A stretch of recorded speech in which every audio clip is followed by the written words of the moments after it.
Yo, what's up mga korikong? Update lang tayo sa nakausap kong nagtatrabaho dito sa South Korea bilang shipbuilding welder. Welder po sila. Almost 200 plus daw po sila, 200 katao ang nakarating dito sa South Korea para magtrabaho sa Hanjin. Dito po, Hanjin, Korea. Kung meron Hanjin dati dyan sa Pilipinas, sila po yung mga kinuha ulit na magtrabaho dito sa South Korea bilang welder ng barkuhan. Ang ginagawa nila ngayon daw is tanker. Hindi po tanker na pandigma, tanker. Tapos wala nang intro, wala nang wala paligoy-ligoy, diretsuhin na natin. Tawag dito MPL, International Corporation, agency nila. Mabilisan lang. Kung nag-apply ka dito noon at hindi ka nakapasa, try ulit. Saan niya nakita? Ayaw magpa-interview pero nakausap ko. Binigay lahat ng detalye. Sumasahod sila ng almost, pinakamalaki niya na yung 4 million. Kasi 1 hour lang naman yung overtime nila per day. 250% ang bayad daw sa kanila pag pumasok ng linggo. Ganun naman po dito sa South Korea. Overtime pay po ang bayad doon. Tapos ang mga kailangan lang ng trabahador doon is ex-Hanjin po. Yan, tatandaan ninyo. Pag nag-apply po kayo dito sa MPL International Corporation, ex-Hanjin lang po. Mga galing ng Hanjin dyan sa Pilipinas, nagtrabaho dyan sa Hanjin, ang tatanggapin nila. Tapos, anong nangyari? May naunang batch sa kanila. Tapos reto. Itong nakausap ko, second batch na siya. Tapos binigyan din sila ng pagkakataon, bawat isang tao, ganito nangyari dyan. Bawat isang tao sa kanila, binigyan ng 2 slot. Magsabi ka dun sa tropa mo na ex-Hanjin, pag-applyin mo dito. Kumbaga, kung sino yung naging worker na naging welder dito sa South Korea ng Hanjin, na binigyan din ng opportunity na mag-repair ulit ng 2 kaibigan niya na ex-Hanjin din na nasa Pilipinas pa, pinag-apply. Nakarating na rin po sa South Korea yung iba. Tapos tawag dito, nag-trade test sila. Ang tin-trade test nila sa mga mag-a-apply, alam to ng mga welder, alam din to daw ng mga ex-Hanjin. Vertical butt joint ceramic ang dapat maganda yung root pass capping. Tapos ino-ultrasonic test, ayun daw po ang gagawin. No idea ako dito sa mga welding na to, mga vertical butt joint, ceramic, dapat maganda yung root pass capping, tapos iti-test ng ultrasonic test, UT ang tawag nila. Yun nga, kailangan nung binigyan sila ng 2 tao, tapos mag-endorse sila ng kaibigan nila na ex-Hanjin. Tapos magkakaroon daw sila ng hiring ulit. Yung susunod na, bali tapos na po ata itong sa Hanjin. Ngayon mag-hiring daw ulit. Pero hiring ulit, pero side sa Hyundai.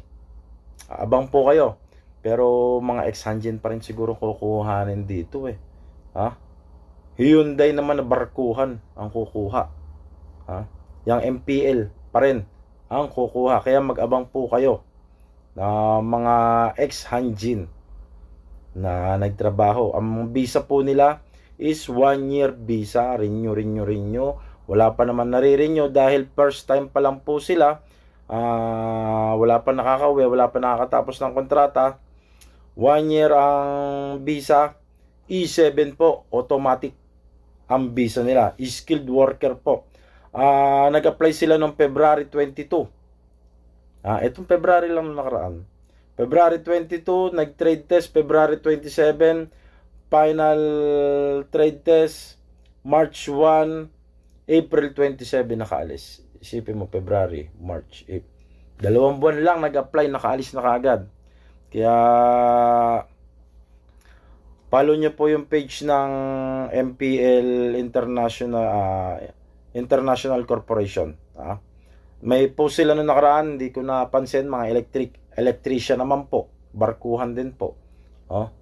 Kaya i-follow nyo po, lalagay ko po sa screen yung FB page nila.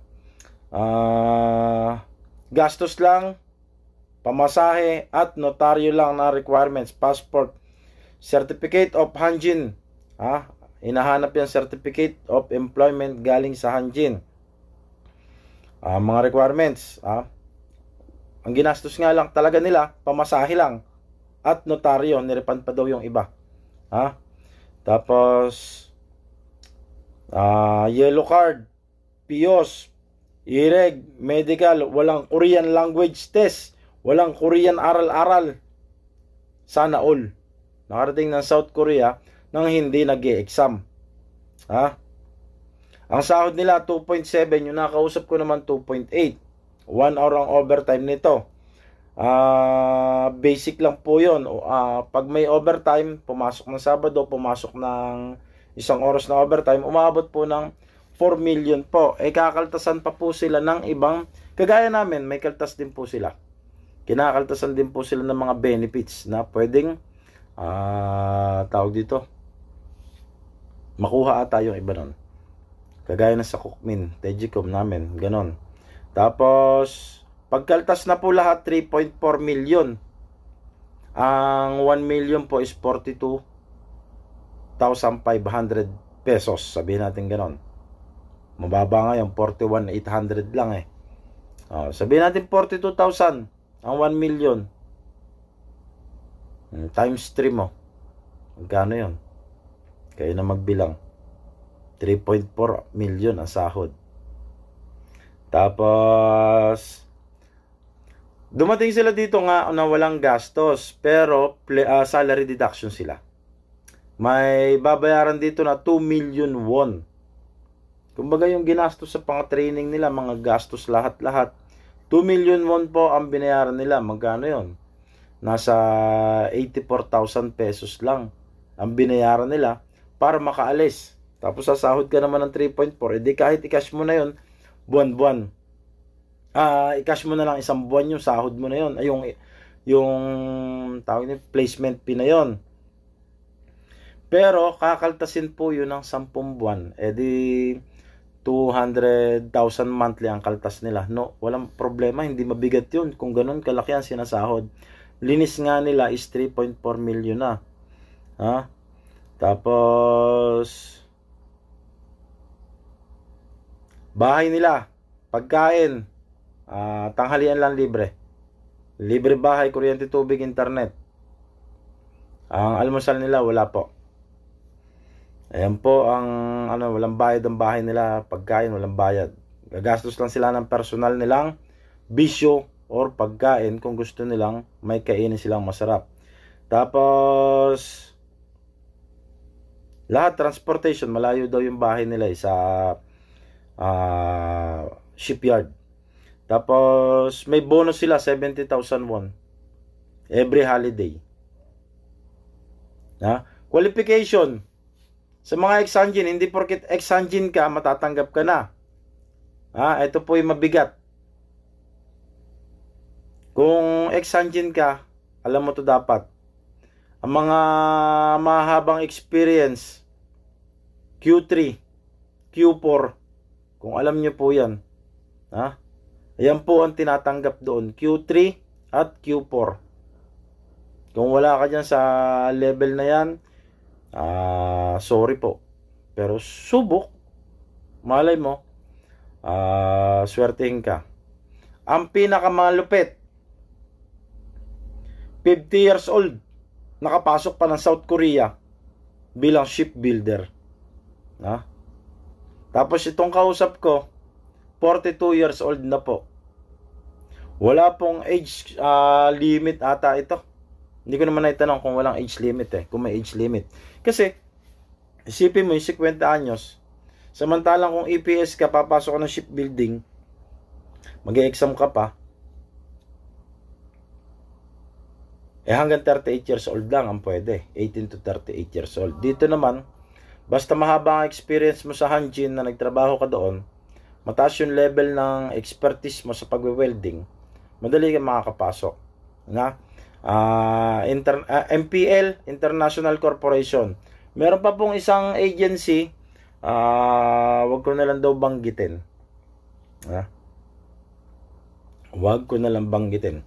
Kung may mga tropa pa kayo dito sa South Korea, i-PM nyo na yung mga nakaalis, mga dating kasamahan ninyo. PM nyo, baka pwede kayong ireto. Pero ang balita niya, 30% daw ang mawawala sa mga kasamahan niya. Pwede siya masama, pwedeng hindi, pwedeng makabalik, pwedeng hindi. 30%, pero chismis pa lang daw yon. Yung Pilipino, pag skilled worker ka, habang buhay mo, dala-dala yan. Maliban na lang kung may attitude ka dito, pwede ka talagang hindi mapasama sa pagbabalik mo dito sa South Korea. Kaya sa mga nagtatrabaho sa shipyard ngayon, ingat po kayong lahat.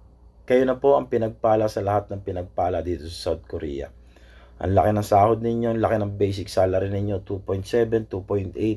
Samantalang kami, pagod-pagod na, bago pa namin makuha, yan 2.7 at 2.8 na yan. Sila, basic salary lang po yan. Monday to Friday, wala pang overtime.